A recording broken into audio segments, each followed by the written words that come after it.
After people quit smoking, they have to recognize that their life is going to continue on after, being a smoker. And things are going to go wrong in their lives at different points in time. And they're going to feel bad at different points in time. But they're going to need to understand that these things would have happened whether they ever quit smoking or not, or whether they ever took up smoking or not. It's natural in the beginning to blame every negative feeling you have on not smoking, but over the long term, people have to be a little more discriminating. They have to look on at things happening around them if they're feeling bad to see, hey, is there some reason they're feeling bad?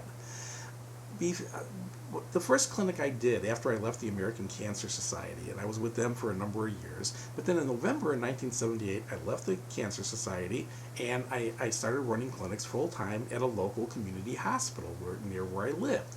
And we had a situation, we had a clinic in November. That was the first one that I did. There was actually one in September before I was hired by the hospital that I just did the introductory session, and somebody else was running that clinic until they were able to get me on board, and I just said, I'll just do the first one for free, no problem.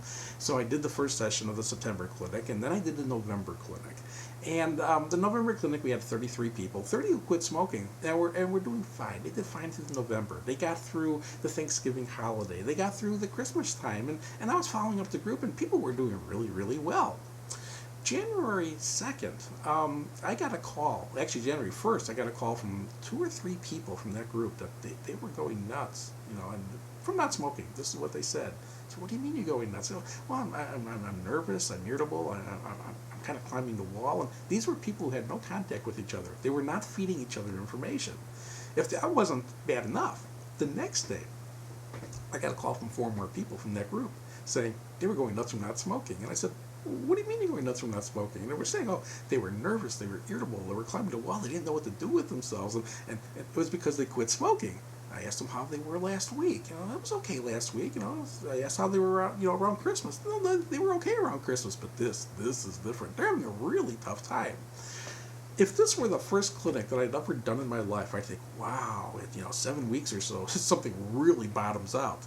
It wasn't my first clinic, and I knew what was wrong with this group. New Year's Eve, December 31st, around 4 p.m. that year, it started snowing in Chicago. It started snowing, and it didn't stop. It snowed, and it snowed, and it snowed. By New Year's evening, or the New Year's Day, anyone who went out, drove somewhere in their car in Chicago, that was not, a few blocks from where they lived, they were stuck wherever they were at. The roads, you couldn't get past them. They couldn't deal with the volume of snow that came down. It was a very major blizzard for Chicago. It was a blizzard that undid the candidacy of the current mayor at that time when he ran again, because that was the rallying cry that the opponent used was, look what happened during this blizzard. You couldn't move. Chicago was useless. It shut down the city, the entire city. People who were calling me up on that first day and on that second day were complaining about being nervous, irritable, climbing the walls, not knowing what to do with themselves, and blaming it on the fact that they'd quit smoking. If these people were looking around at what was happening to everybody around them, they should have seen what was happening here. The front page of one of the local newspapers, of the major newspapers of Chicago, the front page had a game board on it called Monotony. It was like a Monopoly game board, but it was called Monotony. Your car has been towed, go back 3 spaces. It was doing games like that, all the different boards. And the main story on that page with the Monotony game board, the main story on the sidebar was the blizzard itself and how the city was kind of crippled, and the sidebar story on cabin fever. And if people who were calling me were reading the newspaper, and again, it's possible they never were able to get the newspaper, it didn't get to them by this point. If they were reading the newspaper, though, or if they were listening to any radio or TV station, they were talking about cabin fever. And if these people went down the checklist of cabin fever symptoms to what they were calling me and saying they were experiencing because of they've quit smoking and this was now withdrawal. If they had compared the symptoms, they would have realized they were having the exact same symptoms as every human being in Chicagoland at that point in time from the effects of the blizzard. They were writing it off to the fact that they'd quit smoking. It's crucial that people realize that life goes on without smoking. People who'd quit, 7 weeks earlier were having those symptoms. People who were never smokers, never smoked a day in their life, were having those symptoms. People who were chain smokers at this point in time were having those symptoms. In fact, if we really want to come down to it, who had the worst time period during this particular time period? It was the current smokers, because they weren't only having cabin fever, they were also likely starting to run down on cigarettes. They had a certain amount in their homes to get through, a day, sometimes two, but there's a lot of people who don't keep extra cigarettes. They buy them by the pack on a daily basis. I love why they do that. If you ask people why they don't buy the carton, because they're so much cheaper if you do it that way. Well, if I buy a carton, I got to smoke them all. They're going to smoke them all anyway. It's just a matter of time when they're going to smoke them. But these people who were starting to run out of supplies, they would ration in the beginning.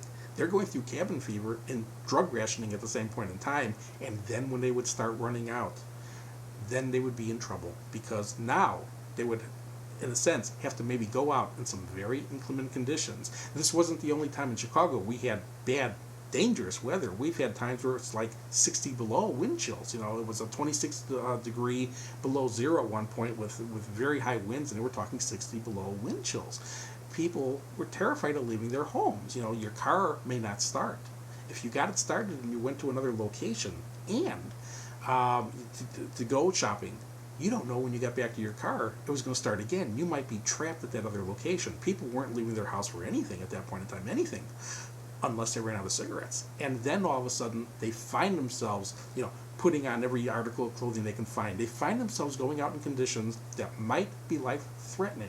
Now, sure, they're going to use the logic, but I needed milk anyway, I needed this anyway, but you know what? They would have improvised. If cigarettes were not in the picture, many of these people would have found powdered milk. They would have found other things that they could have done to get through a little bit longer. But the cigarettes are often the factor that pulls them out, that they will eventually break for to go get them. Everybody has a tough time during these conditions, but people who are smokers, who don't have ample supply of cigarettes, are going to face it worse. Life goes on without smoking, no question about it, and there will be times where things go wrong. Don't automatically look at those times and think, if I were smoking, this wouldn't be happening, because in all reality, you're going to realize when it's a weather kind of condition, it would be happening whether you were ever smoking or not. The odds are you will handle these crises better. You will handle them without having to deal with withdrawal aspects. And the sad part is you'll probably face more of these crises throughout your life, because you're probably going to live longer. And living longer, you will have times where things go bad. But you know what? You're going to have a whole lot more good times too. Your life will be a higher quality under every condition, as long as you stick to a commitment that you made to never take another puff.